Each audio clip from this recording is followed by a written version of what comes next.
আমলটা তো দুনিয়ায় করছে বাবারা।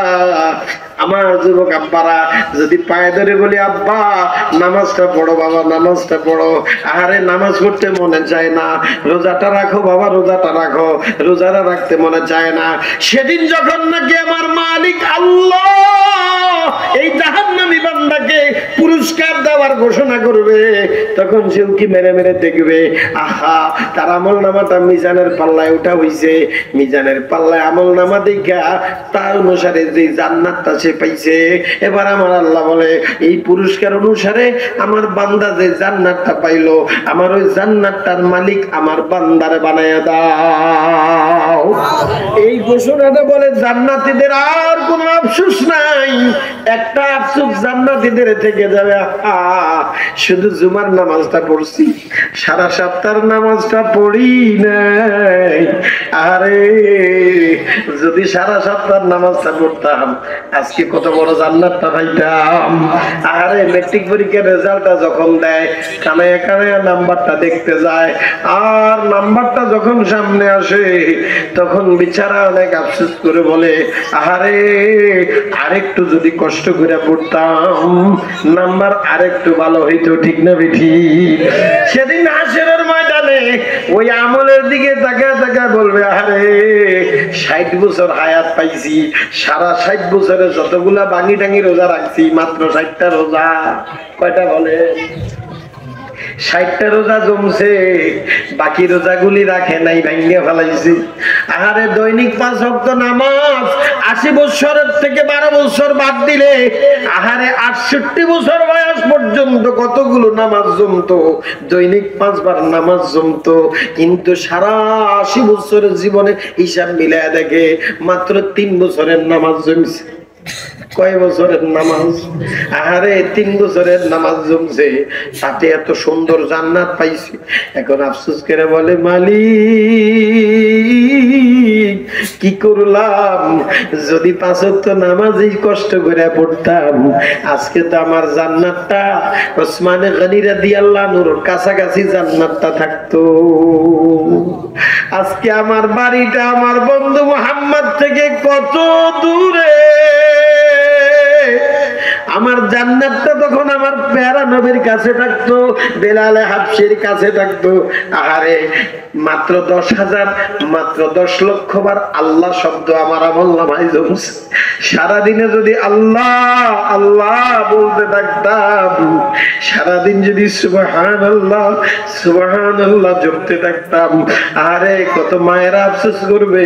ওই ভর্তা বাড়তে বাড়তে, কাপড় কাচতে কাচতে, রান্না করতে করতে, মাছ কুটতে কুটতে, তরকারি ধুইতে ধুইতে যদি জিহ্বাটারে কাজে লাগাইতাম, জিহ্বা করবে জিহ্বার কাম, হাতে করবে হাতের কাম।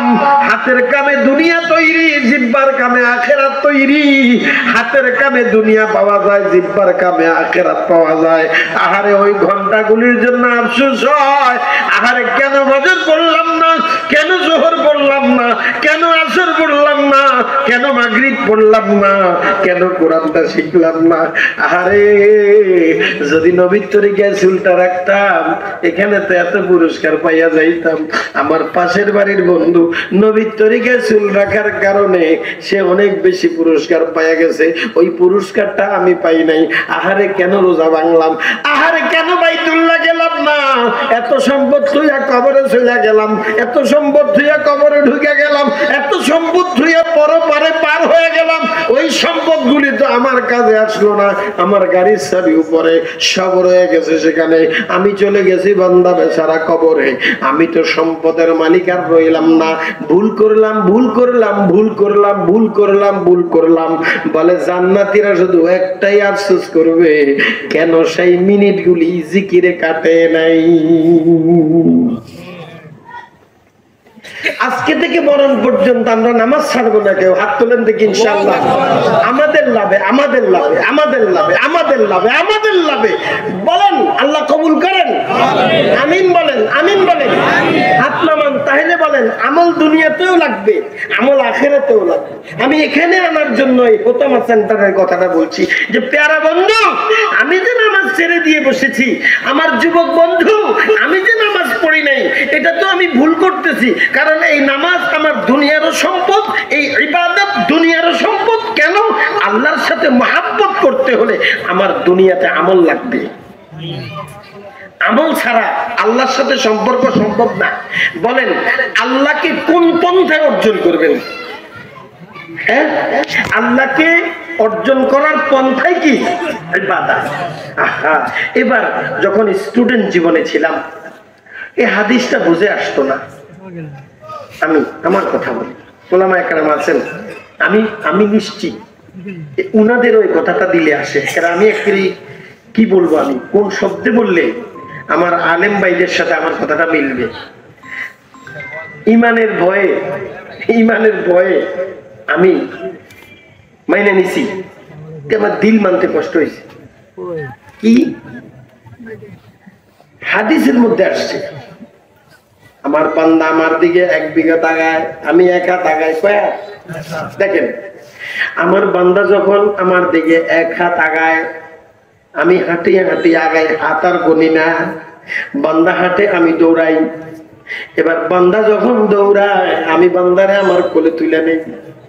এরপর আমার মালিক বলেন, এটা হাদিসে কুদসি, আমার মালিক বলেন ফাকুনতু সামআহুল্লাযী ইয়াসমাউ বিহি।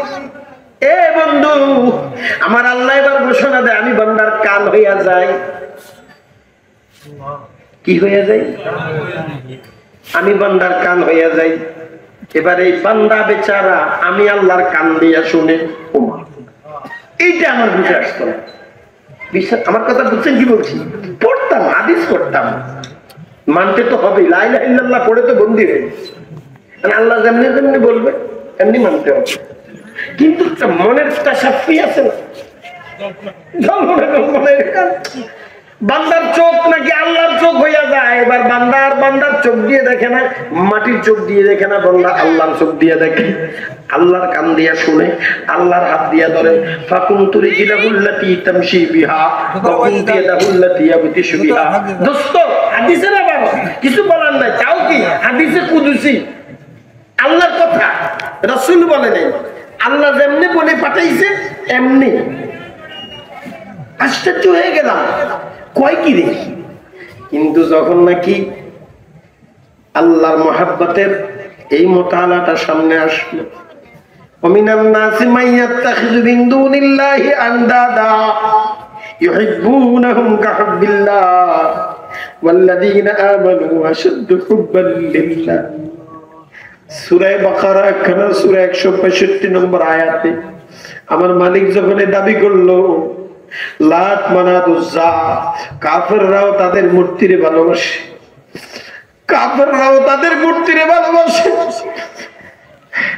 লাত মানাত উজ্জারে তারাও ভালোবাসে, হিন্দু ভাইরাও তাদের ভগবানকে ভালোবাসে, ঠাকুরকে ভালোবাসে। এ মুহাম্মদ, আমিও আমার বেলালের কলিজার মধ্যে আমার প্রেমটা দেখি। আমি আল্লাহ বললাম, আমার বেলাল আর আমার ভালোবাসার সাথে, আমার বেলালের ভালোবাসার সাথে পৃথিবীর কোন ধর্মগুরুর ভালোবাসার মিল হবে না।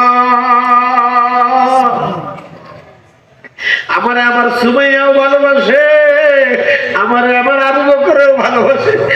এ মুহাম্মদ, আমারে আমার উমরেও ভালোবাসে, আমারে আমার ফাতেমাও ভালোবাসে, আমারে আমার বিলাল হাবশিও ভালোবাসে। এ মুহাম্মদ, আমাকে সাহাবায়ে কেরাম ভালোবাসে। আর তোমার সামনে যেই কাফের মুশরিক তারাও তাদের খোদারে ভালোবাসে। এবার আমার আল্লাহ কোরআনের মধ্যে সনদ রাখি, আমি আল্লাহ সাক্ষী দিলাম মুহাম্মদ আমার কোরআনটা খোলো, আর আমার এই সাক্ষীটা কিয়ামতের ময়দানে কাজে আসবে। ওয়াল্লাযীনা আমানু والذين آمنوا أشد حبا لله والذين آمنوا أشد حبا لله। সুমাইয়ার আবু জেহেল মারে, মাথার চুলটা ধরে হেঁচড়াইতে সুমাইয়ার নিয়ে যায়, সারা শরীরের এক একটা কাপড় বিভৎস করে ফেলে, এক একটা অঙ্গের মধ্যে কোপ দেয়। লজ্জা ঠান্ডার মধ্যে বর্ষার আঘাত করতে থাকে। সুমাইয়ারা বলে, সুমাইয়া আঘাত খাইয়া মাটিতে লুটাইয়া পড়ে। তারপর শুয়ে শুয়ে বলে, আবু জাহেল বেশি থেকে বেশি আমি সুমাইয়ারে মেরে ফেলবি, জীবন যাবে, এরপরেও তো আল্লাহর মহব্বত ছাড়বো না। والذين آمنوا أشد حبا لله। এ যুবক, তোমার তো সামান্য মুখে দাঁড়িয়ে আনা অসম্ভব হইয়া যায়। আল্লাহর প্রেমে একটু দাঁড়িয়ে রাখবা, নবীর প্রেমে দাঁড়িয়ে রাখবা, তাও তো তুমি পারো না। আল্লাহরে কেমনে ভালোবাসবা? তোমার একটু আল্লাহর ঘরে আইসা সোজা হইয়া দাঁড়াইয়া 5 বার সাক্ষী দিবা, আল্লাহু আকবার, আল্লাহ তুমি বড়, তুমি বড়, তুমি বড়। এতটুকু তোমারে দিয়ে হয় না। এ যুবক আব্বা, বলো তুমি আল্লাহরে কোন দিন ভালোবাসবা? আর আল্লাহরে যদি ভালো না বাসো, তাহলে আল্লাহর জান্নাত তুমি কেমনে পাইবা? কবরে যেদিন তোমারে রাখবে, এ আব্বারা, আপনারা আমরা নিশ্চিন্ত মনে বসে আছি, মারে কবরে রাইখা, বাবারে কবরে রাইখা, দাদা দাদিরে কবরে রাইখা, আমি নিজেও নিশ্চিন্ত বসে আছি, কবরে যাব বাস এতটুকু। না না না, ব্যাপারটা এখানে না। দুনিয়াতে যেমন 3 বেলা খাবার প্রয়োজন হয়, দুনিয়াতে যেমন আমার জরুরত আছে না নাই, কথা বলেন? এরকম জরুরত কবরেও মাইয়েতের আছে বন্ধু। ওই মাইয়েতের জরুরতটা আল্লাহ প্রদত্ত জরুরত। যদি আমার মাওলায় জরুরত না মিটায়, সেদিনের কষ্ট দূর করার ক্ষমতা কারো নাই। হয়তো জান্নাতের ইন্তজাম হবে, নয়তো জাহান্নামের ইন্তজাম হবে। হয়তো আগুন জ্বালায় দিবে, সাপ বিচ্ছু ঢুকায় দিবে, অন্যথায় জাহান্নামের ফেরেশতা আউট হয়ে যাবে। জান্নাতি ফেরেশতারা ফল ফ্রুট নিয়া, খাবার দাবার নিয়া, বিছানা পাতি নিয়া, জান্নাতের লেবাসাদি নিয়া আমার আপনার মায়ের কবরে হাজির হয়ে যাবে। অন্য কোন সুরত নাই, হয় জান্নাতি নয় জাহান্নামী, হয় জান্নাতি নয় জাহান্নামী। তাহলে আমি কোন নিশ্চয়তার উপরে আছি? আমার মা কেমন আছে, আমার আব্বা কেমন আছে? আল্লাহ